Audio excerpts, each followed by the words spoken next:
Weer eens baie welkom en baie dankie dat u ingeskakel het. Ek glo en vertrou dat dit soos gewoonlik baie goed gaan met u en dat God se woord vir u altyd van kardinale belang is. Nou in vandag se video gaan ons gesels oor, het jou pastoor gesag oor jou? Met ander woorde, het jy 'n leraar wat oor jou aangestel is, wat abusive is, wat 'n abusive kerk het en hy regeer sy gemeentelede met 'n eystervys? Ek praat nie hier van gewone kerkdissipline nie. Kerkdissipline is baie noodsaaklik in 'n kerk. Dit is skriftuurlik, waar daar natuurlik dan sekere besluite geneem word oor 'n persoon wat se lewe nie in lyn met God se woord is nie. Ek praat nie daarvan nie. Ek praat van 'n leraar wat hy is die baas, hy is die man van God in daai kerk, hy het die autoriteit oor jou en jy moet aan hom gehoorsaam wees. Ons gaan vandag kyk na daardie leraars, ons gaan gesels oor hierdie goed. Ons gaan dit alles beoordeel in die lig van die woord van die Here. So kom ons spring dadelik weg. Nou die hele skrif is deur God ingegee en is nuttig tot lering, tot weerlegging, tot teregwysing, tot onderwysing in die geregtigheid, sodat die mens van God volkome kan wees, vir elke goeie werk volkome toegerus. Dis God se wil dat dit met jou goed sal gaan, dat jou geestelike lewe volkome sal wees. En daarom moet ons wandel deur die waarheid van God se woord. En wanneer iemand nou buite kan die skrif is, dan moet ons hom weer lê. Ons moet hom in liefde teregwys. Nie in 'n dominerende, manipulerende houding en sonder liefde nie. En daarom is daar geen aanval op enige persoon hier nie, maar ons gaan vandag kyk na hierdie leraars wat so op 'n dominerende en kan ek sê abusive manier sy lidmate hanteer en behandel. Nou kom ons kyk wat die woord van God leer. When a leader tells someone to obey because they are the voice of God to them, en ek druk dit uit, the voice of God, hulle is die stem van God, hulle die gesag, hulle die autoriteit, dan is dit duidelik dat die woord leer, it is an abuse of power and the very opposite of what Jesus told his leaders to do. It not only robs people of a true connection with Jesus, but it also robs them of their dignity to think and make decisions for themselves. En as jy so 'n leraar in jou gemeente het, dan is dit tyd om te gaan besluit te neem. Waarheen wil jy gaan? Waarheen is jou pad? Want die woord van God is duidelik en ons gaan kyk na daai skrifgedeelte. Daar's leraars wat oor 'n gemeente aangestel is, dit in liefde moet doen, hulle moet hulle leiding gee, hulle moet dien, en hulle moet hulle dan ook op daardie manier hanteer. Maar jy vind in ons dag, in die wêreldwye kerke, is daar soveel abusive, daar is soveel abuse, die kerke wat abusive is teenoor lidmate. En hulle gesag is belangrik, en as jy nie daarin belangstel nie, dan moet jy vir jou 'n ander kerk gaan soek. Kom ons gaan kyk, wat sê John MacArthur daaroor, nadat daar 'n vraag aan hom gevra het jou pastoor enige gesag oor jou? Kom ons gaan kyk, wat sê John MacArthur.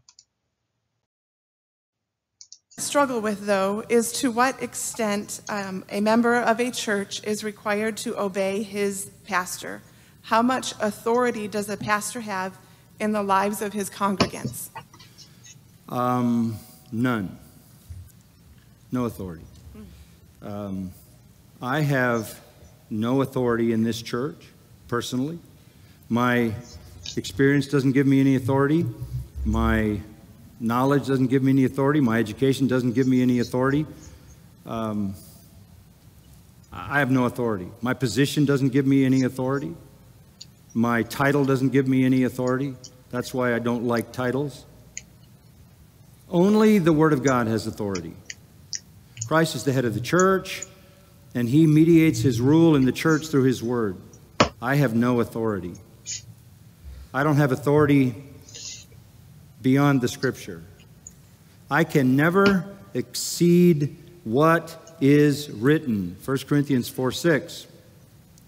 To do that is to become, Paul says, arrogant and to regard yourself as superior.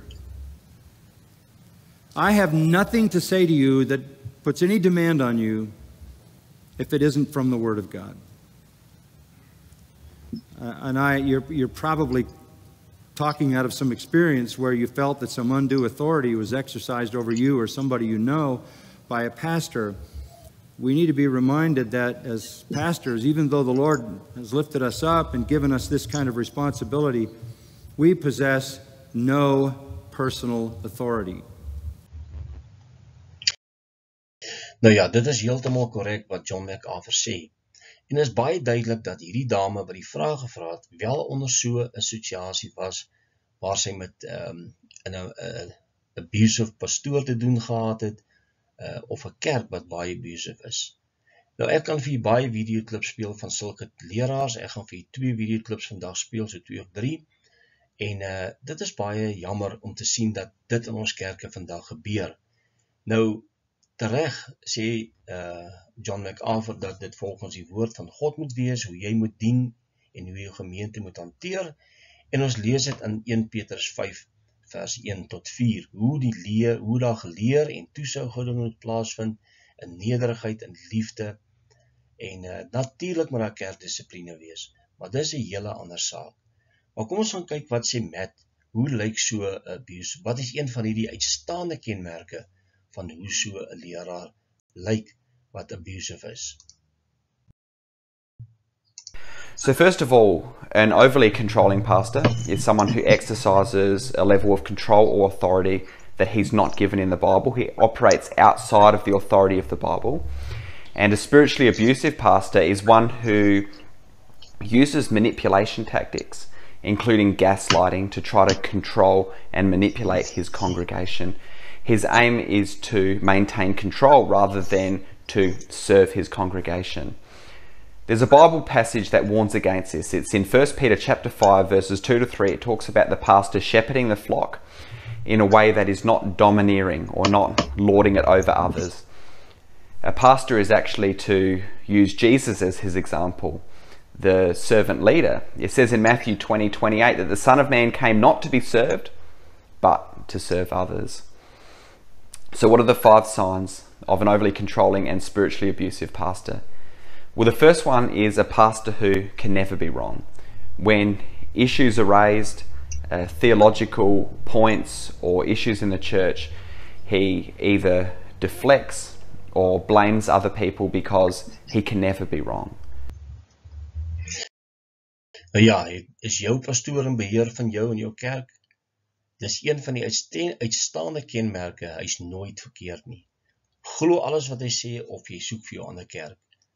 En dit is wat ons baie vind in ons kerke, en baie van hulle is nie heeltemal so, dis nie so sigbaar nie, maar hulle is baie duidelik dominerend, manipulerend, en as dit gaan veral oor tiendes, as jy baie van die lidmate nie tiendes betaal nie, dan word hulle op 'n manier in die kerk aangevat. Hy lewer 'n boodskap juist daaroor, dat jy kan hel toe gaan as jy nie jou tiende betaal nie. Dit is manipulasie. En ons sien dit in baie van die kerke, en baie van die wat die luister na, sal miskien dit ervaar het al iewers, maar as jy in so kerk is, en so denominasie is dit vir jou tyd om te gaan. Kom ons gaan luister wat sê pastoor Shuttleworth, wat sê hy oor so pastoor, wat so abusive kan wees. Kom ons gaan kyk. The pastor tells you that you shouldn't listen to anyone except me, anybody outside of this house. It's not the truth unless it's validated by me. If you go to a church where the pastor guards you listening to anyone other than him and attacks all other ministries except his and those he endorses, that's a red flag of abusive leadership. Nou ja, dis manipulasie op sy ergste graad. Jy mag net na hom luister, hy is die enigste wat oor jou gesag het. Jy luister nie eers na ander leraars van ander gemeentes nie, maak nie saak wat nie, jy moet na hom luister. En dit is wat hierdie mense se gesindheid is, absolute waarskuwing, en soos hy tereg nou gesê het, dis 'n rooi vlaggie. Kom ons gaan kyk, wat sê, hoe lyk so 'n pastoor, wat abusive is en wat manipulerend is. Absoluut buite kan die skrif, u kan nou gerus kyk daarna, dis eintlik skokkend, en dit is Steven Anderson. Sit down. What are you coming up here to do? You want to come take over the service? Huh? What do you want? What? I just want a prayer, Ed. Get out of here. Can I get a little grace? No, you can't. No, you get out of here. Get him out of here. Drag this bozo out. Pull him out. Hey, help him out. Get him out. And you know what? Anybody wants to come up here and take over the service?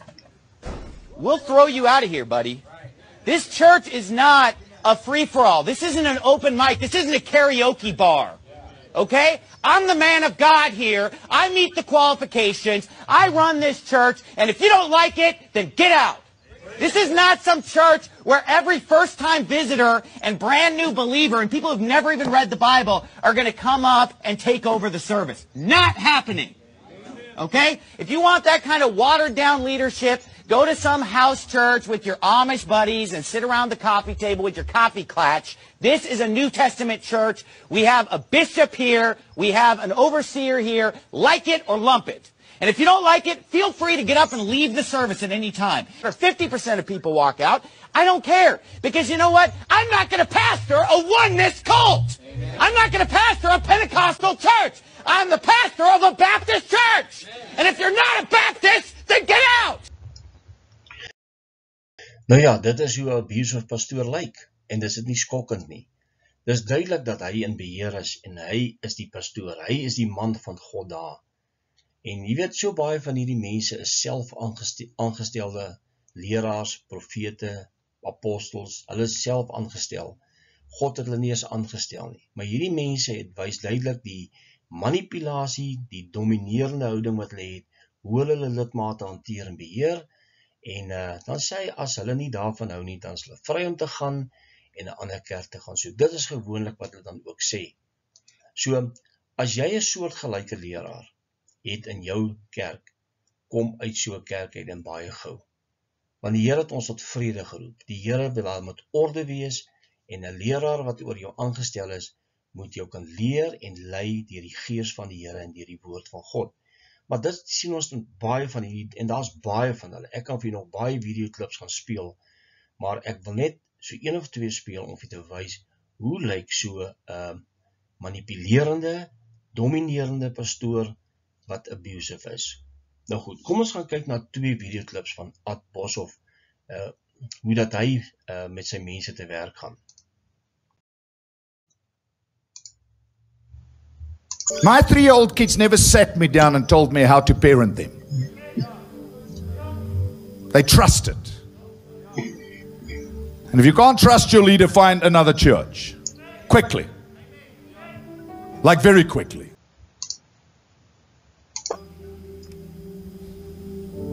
We've led this ministry for 34 years responsibly. No blemish.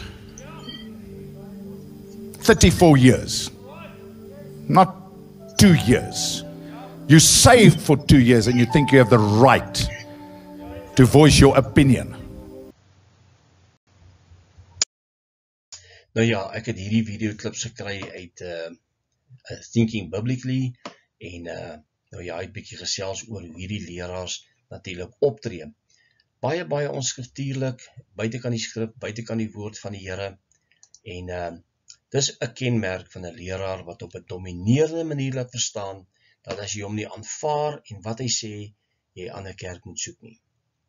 So wanneer jy veral in hierdie mega kerke, hierdie onafhanklike bedieninge, waar daar nie regtig kerkdissipline toegepas word en waar daar iemand is wat toesig kan hou oor hulle nie, dan moet jy aanvaar, hy is die man aangestel.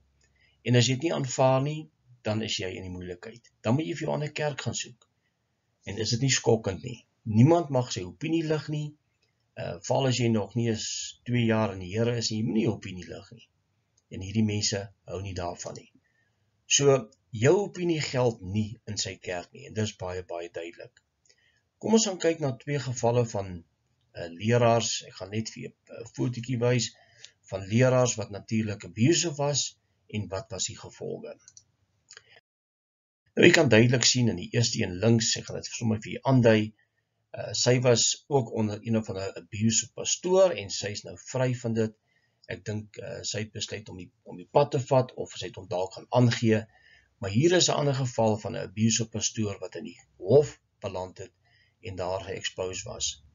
Dis daarom baie belangrik dat ons as leraars wat aangestel is oor 'n sekere gemeente, dat jy gaan handel volgens die woord van God, en ons gaan kyk na daai skrifgedeelte nou. Goed, wat verwag God van enige leraar? En ek praat in die liggaam van Christus, enige gemeente wat in die liggaam van Christus is. Kom ons gaan kyk wat sê die skrif in 1 Petrus 5 vers 2 tot 4. Hy sê, hou as herders toesig oor die kudde van God, wat onder julle is, nie uit dwang nie, manipulasie met ander woorde, maar gewilliglik, nie om vuil gewin nie. Ons gaan kyk wat die woordjie vuil gewin beteken. Dis eintlik maar finansiële gewin, maar met bereidwilligheid, ook nie as heersers oor die erfdeel nie, maar as voorbeelde vir die kudde, en wanneer die opperherder, dis Jesus self, verskyn, sal hy julle die onverwelklike kroon van heerlikheid, sal julle dit ontvang. Nou kom ons gaan kyk na die skrifgedeelte in die Nuwe Lewende Vertaling. En dit is vir my so pragtig uiteengesit. Hy sê, as herders moet julle die kudde van God goed oppas, hulle is aan julle toevertrou. Hou gewillig toesig oor hulle, nie omdat julle gedwing word nie, maar omdat julle wil hê en doen wat God wil hê. Nie om julle self finansiëel te verryk nie. Jy sien, dit is wat baie van ons kerke plaasvind, manipulasie, tiendes. Maar omdat julle graag in God se diens staan, moenie baas speel. Dis manipulering, dominering, abusive. Moenie baas speel oor die wat God aan julle sorg en toevertrou het nie, maar stel die voorbeeld vir die kudde. 1 Petrus 5 vers 2 tot 4. Baie pragtig en baie duidelik. Dit is wat God verwag van enige leraar, en dit is wat nie gebeur in ons kerke nie. Nou, ek praat nie vir alle kerke en alle denominasies nie, maar in baie van hierdie kerke is hierdie goed aan die orde van die dag. Nou goed, daar is baie abusive kerke en leraars van hierdie aard reg oor die spektrum, reg oor die wêreld. In baie kerkdenominasies en gemeentes vind jy van hierdie soort pastore en leraars wat absoluut met 'n ysterhand regeer, en die waarskuwing is, en God waarsku ons, kom maar daaruit. Soek vir jou gemeente wat voldoen aan die standaarde van God se woord, hoe 'n leraar behoort op te tree, hoe hy sy gemeente moet hanteer. En dis baie belangrik.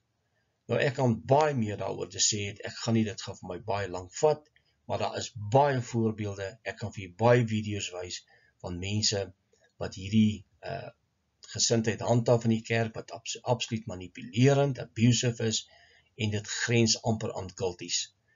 Maar mag die Here ons help en ons lei om by 'n gemeente te kan wees, wat vir ons kan leer en lei, en wat werklik die woord van God respekteer. Tot 'n volgende keer wanneer ons weer gesels. Totsiens.